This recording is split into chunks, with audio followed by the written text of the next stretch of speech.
Are you guys getting burned out of game reviews? It feels like every time I open up my YouTube tab, there's 10 zillion game reviews. And I do like game reviews, and I don't. I have sort of a love-hate relationship with them. So I want to talk about a couple of different aspects of it, what I call the truth about game reviews.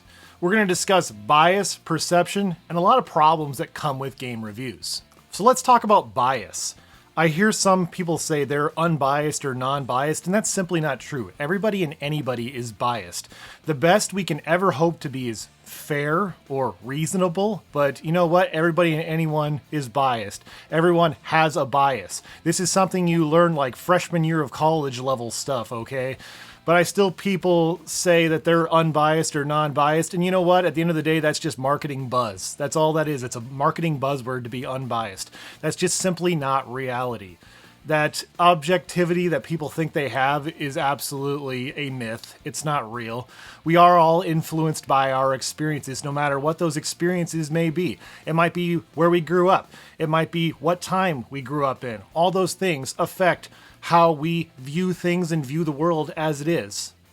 I think about something an old professor, in fact, once told me. He said, here's the thing, everybody has an inherited bias, but at the end of the day, it is the responsibility of the observer to filter those biases. Because if you're filtering your own biases, are you not being totally 100% truthful about how you think and feel based on those experiences? Now, that doesn't mean you shouldn't be reasonable and take a step back and look at things, because at the end of the day, who you are is a fluid concept. You're constantly learning new things and growing and evolving as a person. So when someone says they have an unbiased review, just know that that is not reality. That is just marketing stuff. That's all it is. It's that simple. But also the thing about bias is we all have a bias for certain type of reviewers we like and enjoy, because a lot of times they have the same or similar taste. Also, we want to learn from somebody who is educated maybe on a particular topic, or maybe is hyper obsessed with a specific subject. What is their experience? What are the games they're experienced at playing? I think that's really important and something we need to look at when we look at a reviewer that we can personally trust. A lot of times it comes back to our own personal tastes. Having personal tastes is important, and it's an important aspect of being a gamer and having experiences. We gravitate towards people with a similar experience. Perception is everything. Think about Starfield was such a super hyped game, and then for a lot of people it did not live up to the expectation. So you have a different combination of types of thoughts about Starfield. Some people, were just so all in on it that there was nothing that could disappoint them about it, because maybe they were somebody who was incredibly experienced at playing Bethesda games and knew what to expect. Now, if you're somebody who's played every single Bethesda game, oh yeah, that's going to affect your perception of the game itself. But if you're a viewer who also likes all the Bethesda games, of course you're going to naturally be drawn to that Starfield reviewer, that person reviewing Starfield. Now, if you were just totally blind getting into it, you might be like, man, this was not for me. And that's kind of how I felt about it. Yeah, sure, I'd played some of the Fallout games and whatnot, but never to any great length. And when I got to Starfield, I was very disappointed. And a lot of people felt the same way, who maybe weren't as deeply invested, or just felt like, man, there's a lot of clunkiness, there's a lot of day one bad things, And that's the thing about a review. Reviews on newer games just seem kind of ridiculous when you consider how many day one updates and, a month or two down the road, there's a new patch that totally fixes the things that people complained about. So those reviews end up aging like milk and don't really hold up. So it's kind of hard for me to really take a review of a new game that just came out too seriously. You kind of have to take it with a grain of salt, because if there are any errors, those things can be fixed. Those glitches can be fixed. Guess what? When it comes to old video games, that is not the case. When you're reviewing an old video game, that old video game is the old video game, and there's no fixing it. There's no, oh man, we can fix this later. It is what it is. Which is one of the advantages of reviewing old games. That review, for the most part, is not going to age like milk, because there's not going to be any updates. The other thing, too, is a lot of us are constantly online. I think a lot of people are guilty of that, myself included. And we see a lot of reviews and stuff from years and years ago. And a lot of times we see that and we just assume that's reality, because everybody keeps repeating it over and over again. So you assume it's the truth until you do a little more research and experience some games for yourself. And you come to find out wait a minute, maybe this was over-exaggerated quite a bit. For example, Quest 64, Pro Jared's review of Quest 64. I feel like it was very over-exaggerated because I actually played through Quest 64 last year and realized, oh, wait a minute, maybe Pro Jared wasn't totally right about everything he said in that review. Maybe that review was rushed. Maybe he was just like, hey, I want to get a review out. And you know something? At the end of the day, at the end of the day, a review is just an opinion. Nothing more than an opinion. I don't want to say, oh man, I give Pro Jared a pass for, giving a review I didn't like, because at the end of the day, that's just his opinion and it really doesn't matter. It matters what we think, and based on our own experiences. The greatest review is not from some person you like, it's from yourself. That is the greatest review. What did you actually think about this game? How did that game make you feel? And I'll be honest, when I first started YouTube, I got into this to do game reviews. You know what I came to figure out over time, over a few years?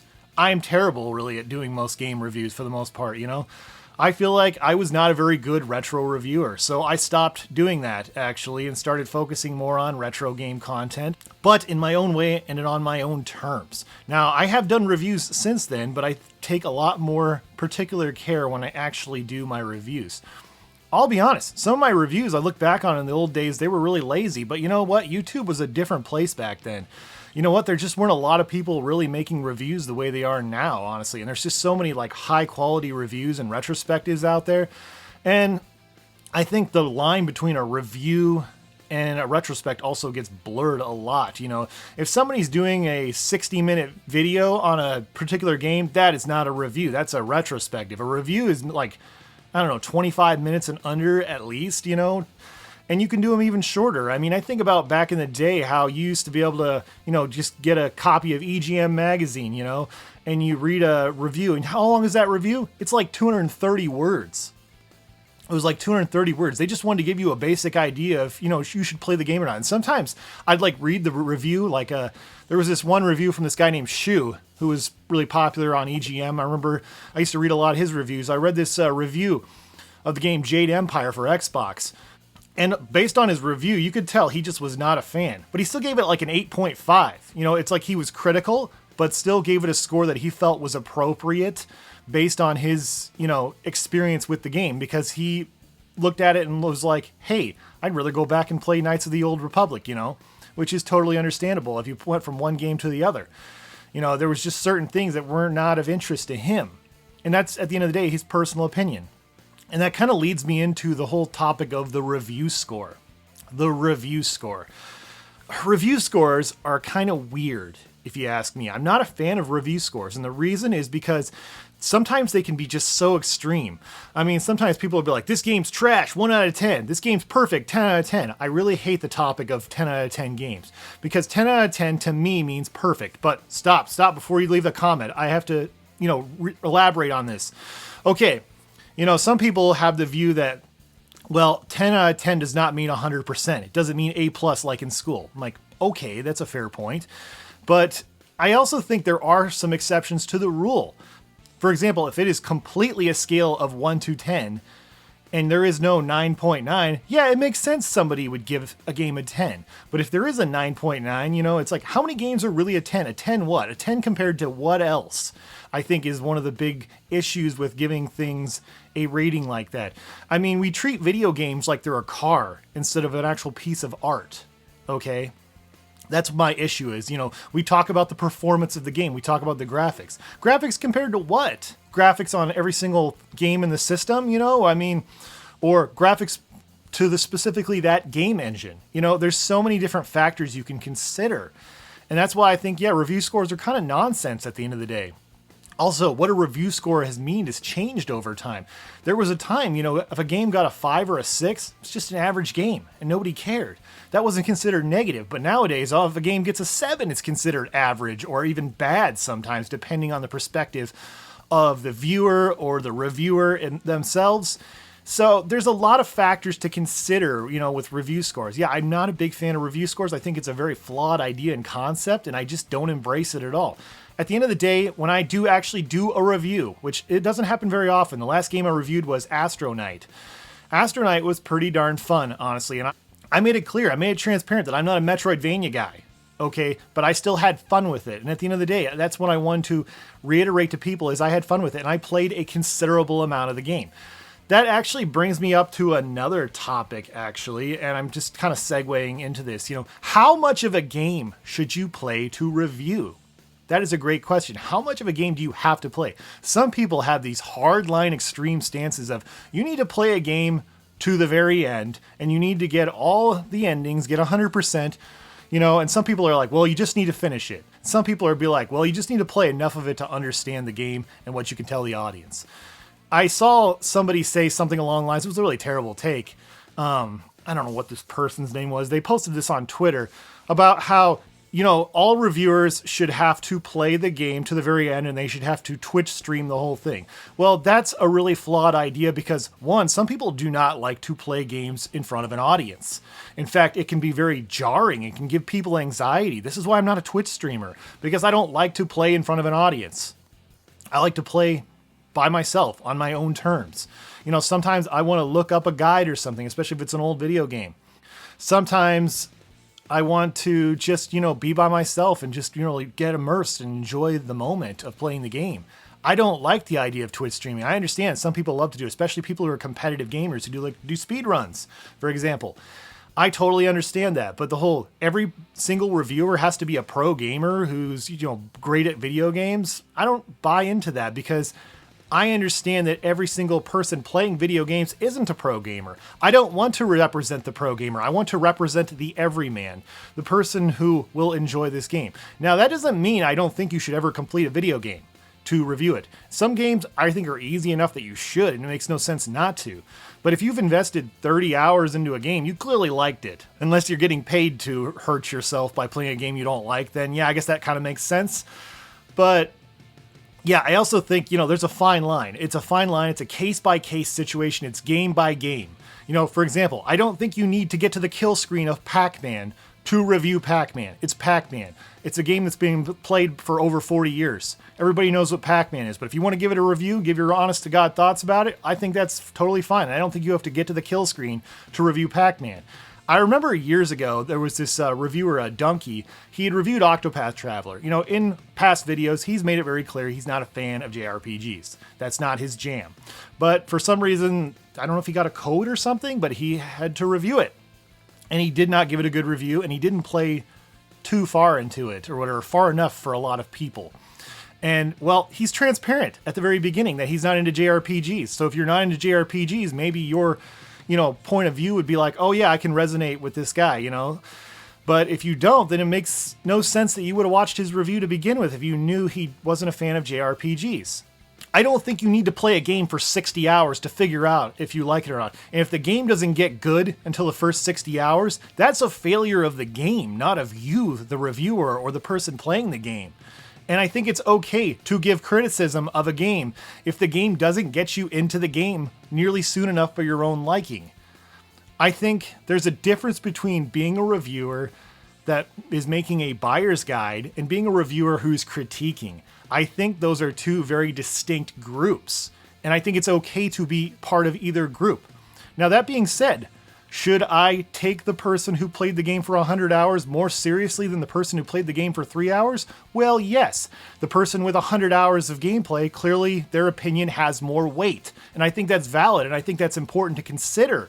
That being said, if you play a game for, 10 hours or whatever, you have no right to review it or critique it, that's kind of nonsensical as far as I'm concerned. You know what you like. You know what you like. Everybody knows what they like. That's why a lot of people watch reviews, is because they want to hear somebody talk about a game that they already kind of have preconceived notions and feelings about.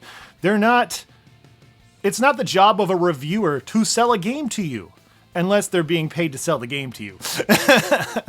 But at the end of the day, yeah, it's not about that. It's about, being entertained. A lot of times people watch a review because they already have a preconceived notion, they have an opinion, and they want someone to validate that opinion.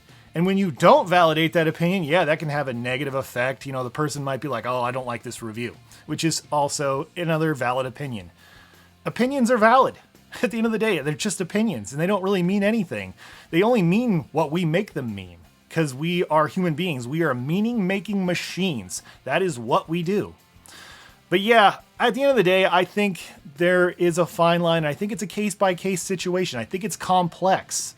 Speaking of complex, I remember years ago, NES Complex had made a review of Super Metroid, and he was very upfront at the beginning that this was going to be a gush fest. In other words, he absolutely loves this game. So there was no, oh man, he's gonna trash this game. There was no like, oh, gotcha, I tricked you. It's like he liked the game. You know what? And if you like Super Metroid, of course you're gonna want to watch this video. That makes perfect sense. Another thing to consider too, I don't think it's that big of a deal to not play to the ending, especially if it's a new game. A lot of times when you get a review code or you get a review game, they do not want you to spoil the whole game for everybody who's never played it. And I think that makes a lot of sense. So the idea that you have to complete the game and that you have to get to the very end is absolutely nonsense, because at the end of the day, people want to play the game themselves.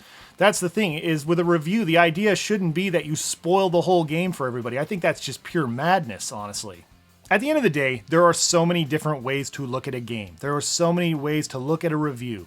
We all have our own biases and perspectives, and I think those perspectives are valid, but certainly, depending on how long you played a game, certainly can hold a lot of weight on your opinion. But sometimes, hey, a first impression sometimes can hold just as much weight as certain reviews. It just depends on the reviews. It just depends on what we believe to be a good review or a bad review.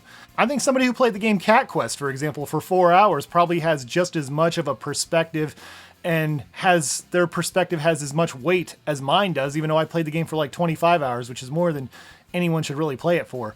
We all have different points of views, perspectives, and it's all about, the game. It's about the game itself. These games are works of art. They're not a car, in spite of what some people think. You know what? Because they're an interactive experience that touches us in such a way. Not to say that cars don't, get to the heartstrings or whatever, but at the end of the day, yeah, they're a different thing, just like movies are a different thing. Movies are a lean back experience, whereas games are a lean forward experience. They are different experiences by nature of what they are.